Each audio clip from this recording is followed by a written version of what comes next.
Alright, now we're back. We just climbed down one of the furnaces from Mr. What was his name? Frock? Yeah, Frock. I think he's in this one. Okay. So, we're going to continue on with the, we need to get to, whoops.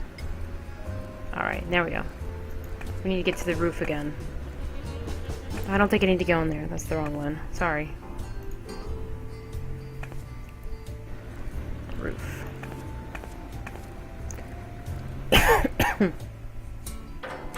Yeah.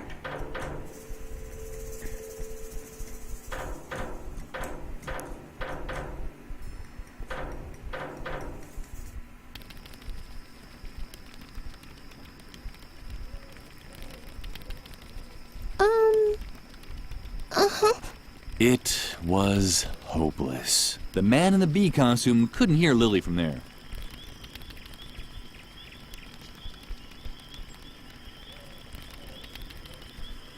Huh. I think I did this wrong. Let's go back down. Yeah. I went into the wrong furnace.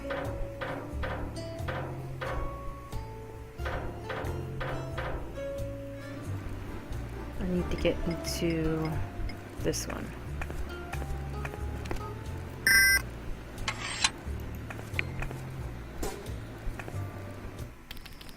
There we go.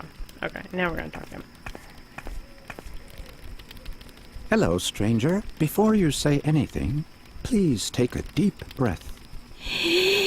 And is that what freedom smells like? Or is it just regular air consisting of oxygen, carbon dioxide, nitrogen, soot from the asylum's new chimney, and a touch of diesel oil from the garage?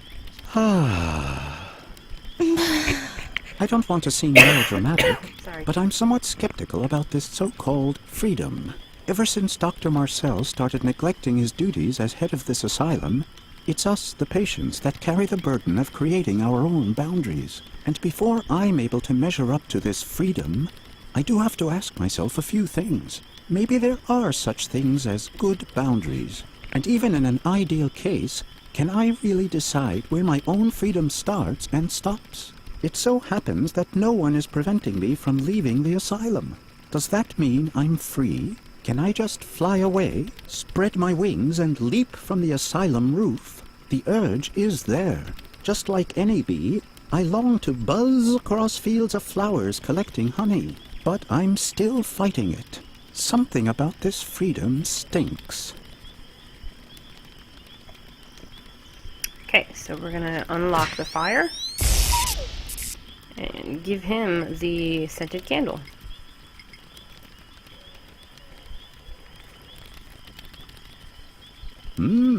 That smells good. But even if the illusion is almost perfect, it's only artificial flavors and chemical esters.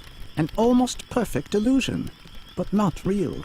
Like with everything here in the asylum, it's only a half-hearted attempt to trick us into thinking that we're free.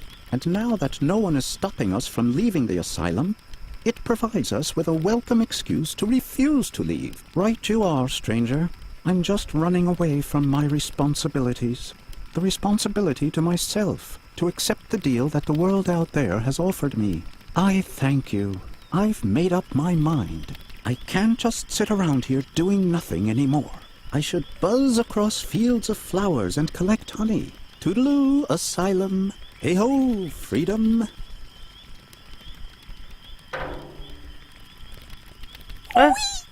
Lily was glad that she had helped the bee man.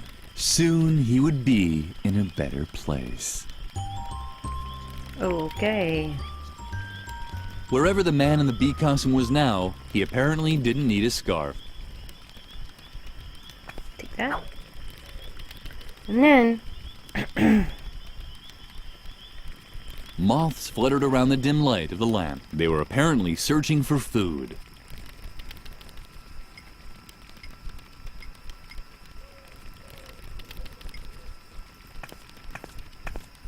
The moth seemed interested, but Lily hesitated. Something told her that a moth-riddled item was worth less than one that wasn't.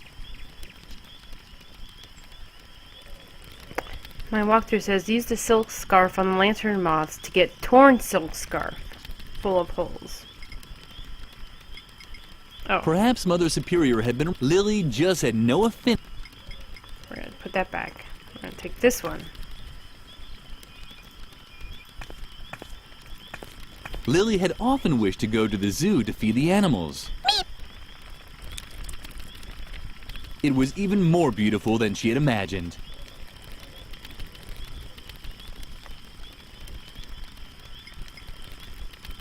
Lily knew that you could use starch to stiffen up laundry. It wouldn't hurt to give it a shot.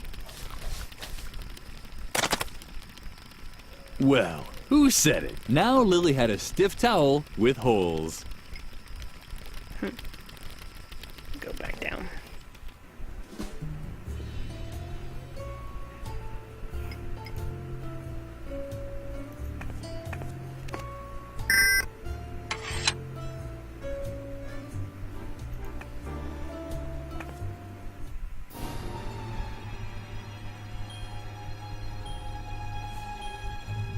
Okay, the surveillance room.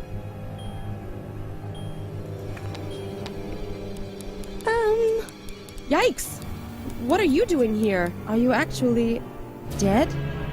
Too bad. I could use a little entertainment, but the doctor told me not to talk to other people. At least not living ones. Sorry. But I'm going to have to ask you to leave. Looks like she's knitting some Harveys, actually.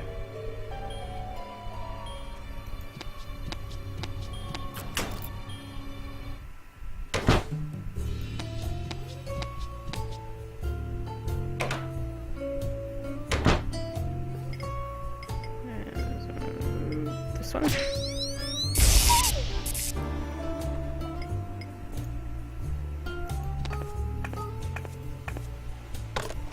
Oh dear, Lily really had managed to ruin the sheet. But perhaps a sheet with 2 eye holes could be good for something.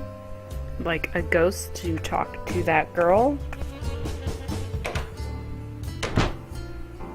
How do I get back to the surveillance room?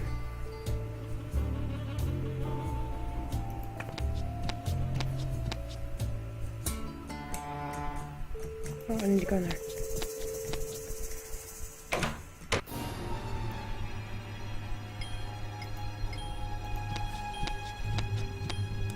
Yikes! A ghost! How sweet. Finally someone to talk to.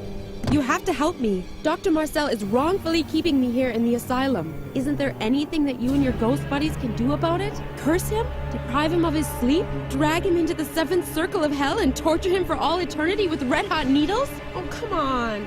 I've done so much for you. I've performed obscure rituals, sacrificed chickens, danced naked. Although when I think about it, I'm not sure if it was really a ghost that asked me to do that. Ugh. I don't feel so well. Could you please take off your head while we're talking? Oh man, you're not very talkative. Can't you help me at all? Yes. Great! Look at this! The doctor is forcing me to knit these stuffed rabbits. I knew it. No idea what he needs them for, but I'm not very good at it. Maybe you could lend me a hand. Wait! I'll push some of the fabric through the hatch. Blue fabric. The rabbit was probably too young to talk. Okay. Now I guess we go to the bathroom. Where was the bathroom? Oh, okay. Because now I have all the fabric that I need. Place the red in the red urinal. What do you have there? Let me see. Oh, very good. You obviously understand the basic principle. Go ahead and use the red urinal as much as you like. Okay.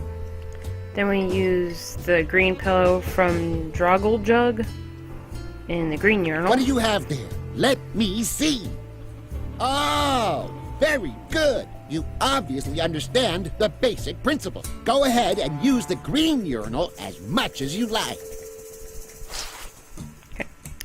Then the yellow from the B-Man in the yellow urinal. What do you have there? Let me see. Oh, very good. You obviously understand the basic principle. Go ahead and use the yellow urinal as much as you like. Okay. And then, of course, the blue in the blue. What do you have there? Let me see. Oh, very good. You obviously understand the basic principle. Go ahead and use the blue urinal as much as you like. Okay.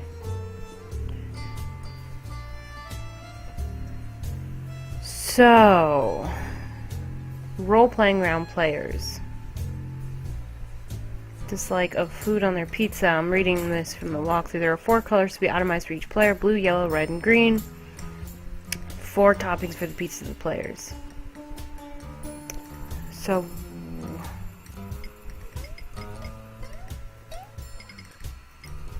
Yellow bananas. hang on now. I didn't know this was going to be like this. Adrian mixes red and yellow colors. He wants tomatoes and no blueberries on his pizza. So he should have green tomatoes.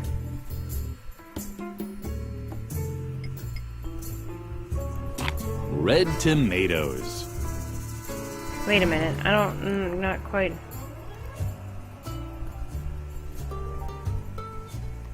Okay. Let me go ahead and read this because I'm a little bit confused in how this works. 4 colors to be itemized for each player: blue, yellow, red, and green. 4 toppings for the pizzas. For the pizza: blueberry, banana, tomato, and broccoli. So I think I can dip the food into these colored. So again, with the puzzle, not big on that, so I'm gonna go ahead and go right through the walkthrough. Adrian mixes red and yellow colors. He wants tomatoes and no blueberries on his pizza, so he should have green tomatoes. So I'll take the tomatoes and dip them in green. How about that? Green tomatoes. Okay. Peter mixes red and green colors. He wants blueberries and no bananas on his pizza. Red and green makes blue, so he should have yellow blueberries. How about that? Yellow blueberries. Okay.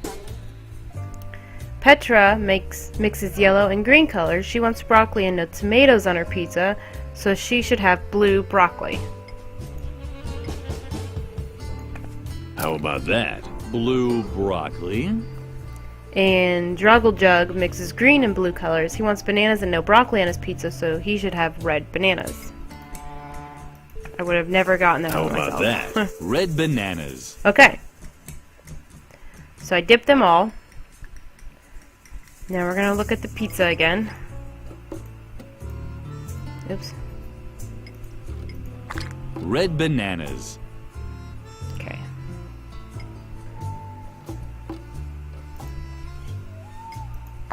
Green tomatoes.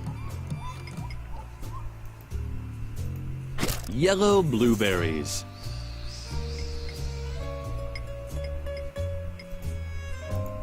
Blue broccoli. Yeah, and now they're all smiling, which is good. So this is good. Set aside the pizza. So now we gotta go back to the role playing.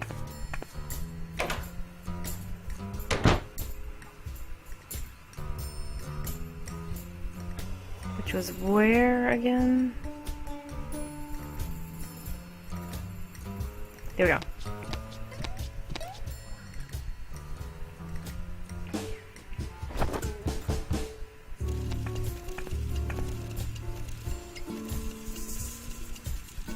Ah, the pizza! Well then. Superb, superb. Great! I wish I were as good on the phone as you. Struggle jug. And Peter is satisfied too. Satisfied? How can I be satisfied in such a world, in which the only moments worth living for are those when the pizza arrives with the right toppings? That means yes. We owe you one. Peter almost starved to death. It's not that bad. I've already lost all hope of dying honorably anyway. Struggle jug. Well said. Now that the food is taken care of, let us begin the game. Don't you want to play too, sweetie? You'll see. It'll be incredibly fun. if you take pleasure in such excessive self-degradation. That and a dice cup. Druggle jug. Uh-huh. So be it. Then follow us into the world of Hoth Motigor. Your group has set up camp near the infamous Goblin Gorge. Lily found herself in a clearing. The campfire was crackling, and the wind whipped through her clothes. You can hear the war drums of the goblins in the distance. This is your last rest before the great battle. Lily did in fact hear drums.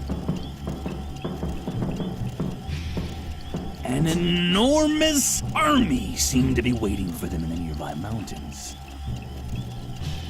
Wait, are you telling the story or am I? What? It's just that I see that you don't have the Dungeon Master screen in front of you. And I'm pretty sure that the Dungeon Master is recognized by his Dungeon Master's screen. That's ridiculous. I'm the narrator. I don't need a... Well, then why don't you be the Dungeon Master then? I'm curious how you'll do without any battle value tables or source books. What? But that's... That's what I thought. And now, move over. Ow! Hey! You can't just... Where was I? Oh, yes. You're here on the orders of the king to drive the goblins from the gorge. There are rumors that the goblins have dammed up the Pink River.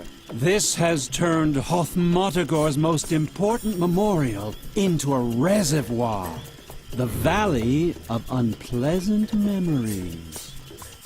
Also sitting at the fire is a mysterious local guide.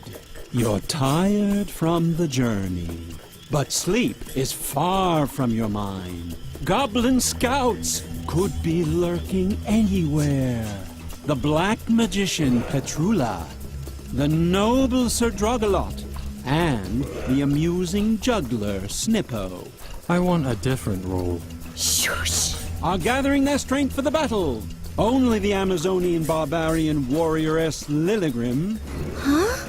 That's you. only the Amazonian barbarian warrior Lilligrim is restless. It's your move, Lilligrim. What will you do? Roll for charisma, Peter. Do I have to?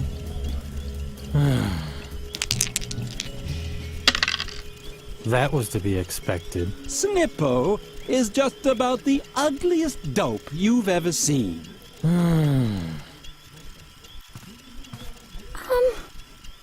Hello, Lilligrim. Would you like to be amused by my funny pranks?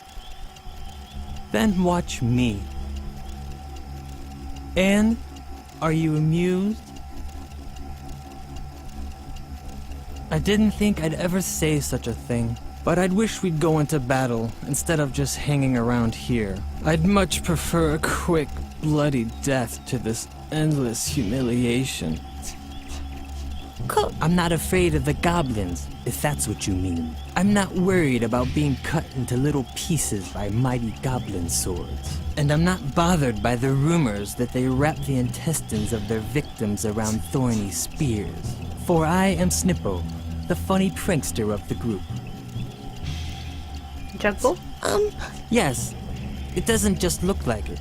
I am actually juggling only one ball. And I know how ridiculous that must seem. My character sheet said that I, the comical Snippo, have the marvelous ability to juggle 55 balls at once. But as much as I would have liked to imagine what such a thing would look like, the mysterious traveler thought I should just juggle one ball instead, because it's much more contemplative. And as long as my shame or boredom doesn't cause me to spontaneously combust, then I'll stick to that. If you have a better suggestion...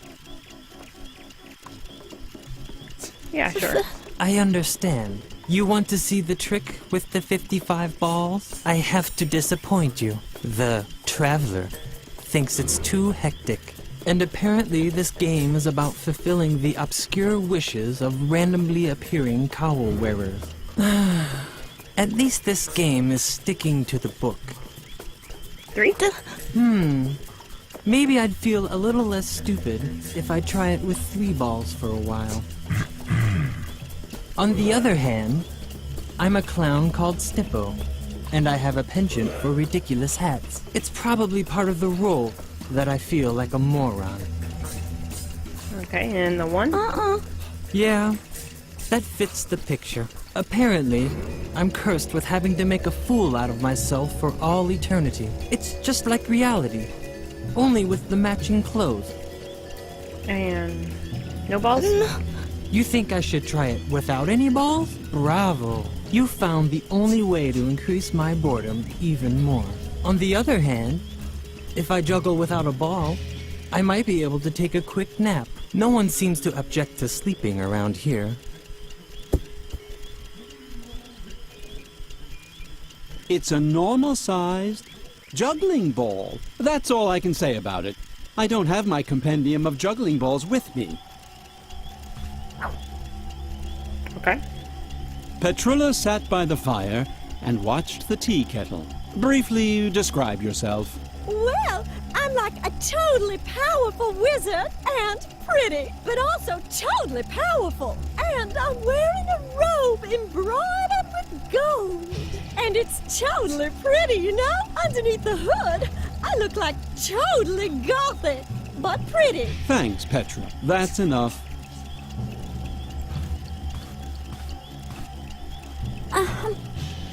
Don't startle me like that. Can't you see I'm watching the kettle? The goblins are keeping quiet. Maybe too quiet. What could the goblins be planning? Why did they submerge one of the kingdom's greatest memorials underwater? Something similar happened to me once. But that was an accident. But I don't really think that the Royal Loo can be considered a memorial. If you're wondering what I'm doing here, I'm brewing a diabolical magic potion, of course. Well, it's actually a calming tea. I really wanted to conjure some coffee demons, but they don't let you get any sleep. And we do need our strength for the battle. Now I have to watch the kettle before it starts to whistle. The traveler has such sensitive ears.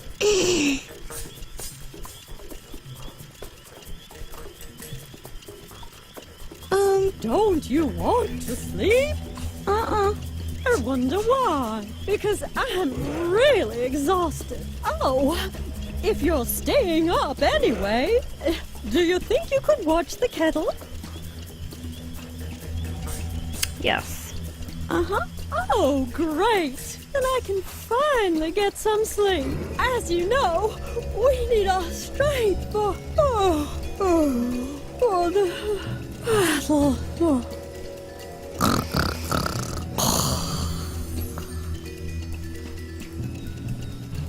Sir Druggelot looked splendid in his shiny armor. Druggle-jug. Mithril armor? Really? Druggle-jug. Okay, then. In his mithril armor. Hello, Lilygrim. You're still up? You should get some rest. I'll keep guard and make sure the fire doesn't go out. Don't look so grim. Your thirst for action is honorable, but the mysterious traveler is right. Strength lies in tranquility. Lilygrim felt like screaming at the brave Sir Druggelot. She hadn't traveled all the way to Goblin Gorge just to sleep. But something kept her from losing her temper. Fuming, she turned away from her companion.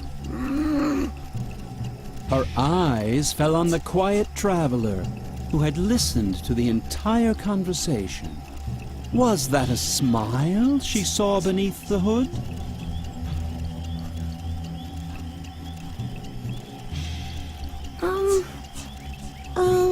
I know what you want to say. You're here to fight, not to sleep, right? Maybe tonight we should. Remain calm and gather our strength. That's what you wanted to say, right? The traveler is right. Acting in haste is never a good idea. Goblins? Don't worry, I'm sure the goblins won't attack us tonight. They're guarding their reservoir dam in the gorge. But I do wonder what their plans are, damming up the Pink River and flooding the Valley of Unpleasant Memories. Why? It's all very mysterious. Firewood? Are you worried about the fire? Usually, I'd agree with you. Those few logs are certainly not enough to keep the fire burning through the night. Plus, the best things always happen to you when you go into the forest looking for firewood. You find treasure maps, fall into enchanted wells, or meet merchants with magical amulets. Maybe I should. Relax a little and call it a day. That's what you wanted to say, right? The traveler is right. There doesn't always have to be an adventure, and the night is pretty warm. I'll wait up to put the last log on the fire. Then I'll turn in too.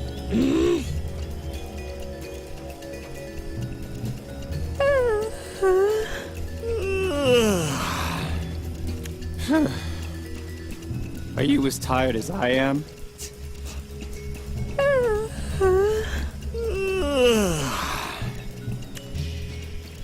And 3.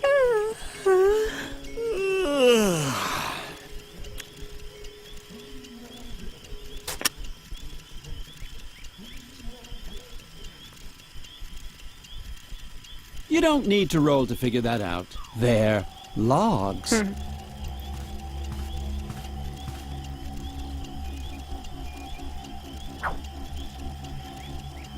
We're gonna go to the Goblin Gorge.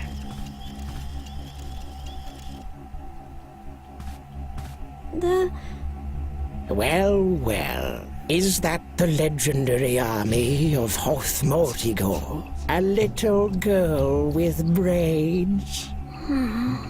Fabulous. Oh, why so angry, little girl? You're not here to declare war, are you? It would almost make a pleasant distraction, putting your feet up and drinking tea all the time. In the long run, it's not good for my goblin army. But why should I sound the horn for battle? My scouts told me about your lazy companions.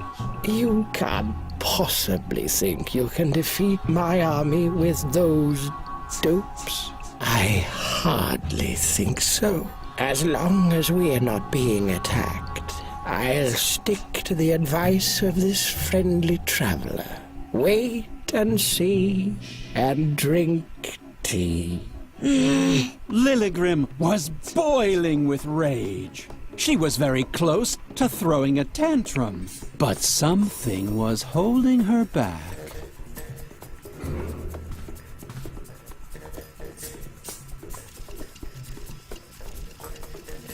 The hooded figure sat silently at the campfire.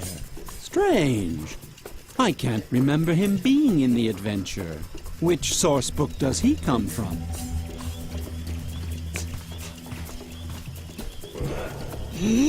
But, what's got you so worked up?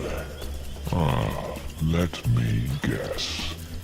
You spoke to the Goblin King, and now you're furious because there's not going to be a battle. Aren't you happy that I found a peaceful alternative to fighting? Yeah, but what are you going to do about it? I've already got your friends wrapped around my little finger. And as long as everyone stays calm, that's how it's going to stay. Just face it, I've got it all under control. And as you know, throwing a temper tantrum is just bad behavior.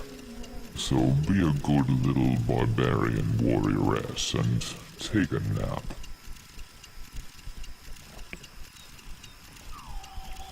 You see a large cauldron.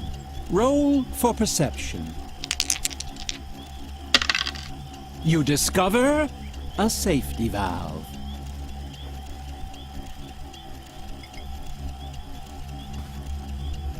good. The ball was stuck, but the pressure in the cauldron still wasn't enough for something to happen.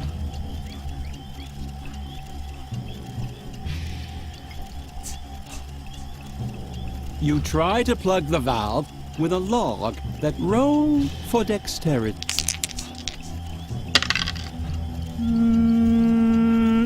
No. You try putting the logs on the fire. Roll for sneak and hide so Sadragalot doesn't wake up. Done! The logs were in the fire. But child, what are you doing?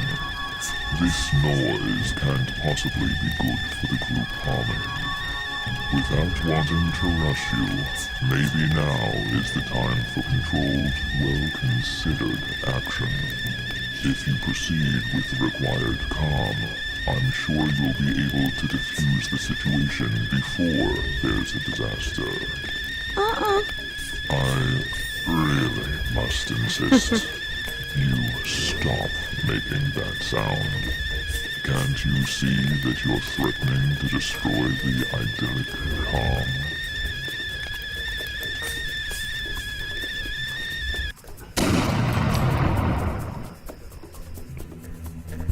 Oh no. But that's to arms! They've declared war on us! Sound the horn!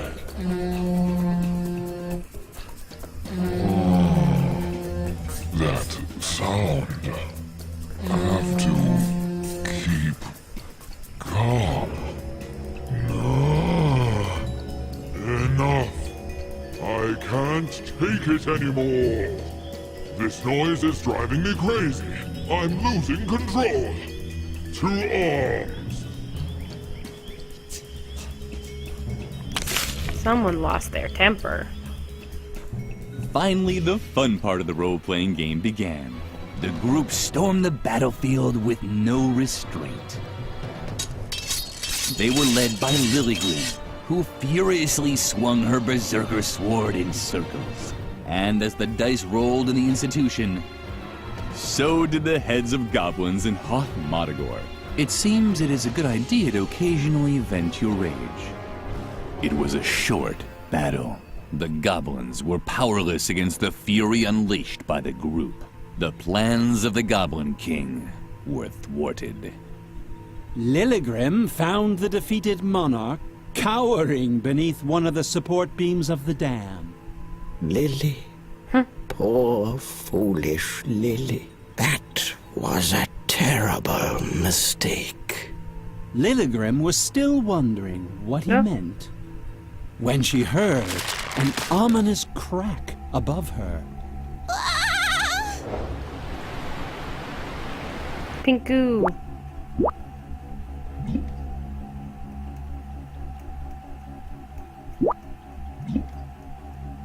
When the pink floods had subsided, our heroes were faced with an incredible sight. The Valley of Unpleasant Memories. Will you look at that? I have to admit, I'm really blown away. We shouldn't be here. Ha! You've always been quite the comedian, Snippo. No, I mean it. This valley is cursed. I heard that. Wait a second. Lily? What's wrong with her?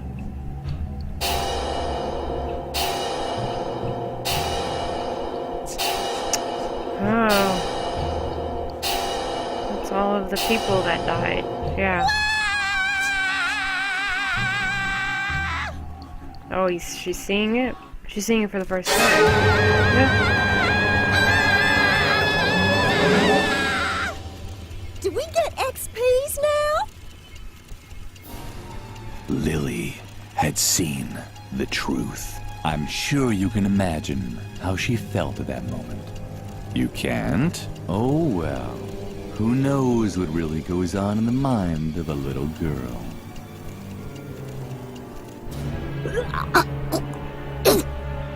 Do you feel all right, little girl? Little girl? Hello? Are you okay? I was worried, you know? Brr. Am I crazy, or did it just get colder in here? Okay, sorry this went on a little bit longer, but I couldn't stop it in the middle of the scene, so yes, now I'm gonna stop it, and we might finish up in the next episode or two. We're getting to the end of it, it looks like. So we'll see. Thank you for watching.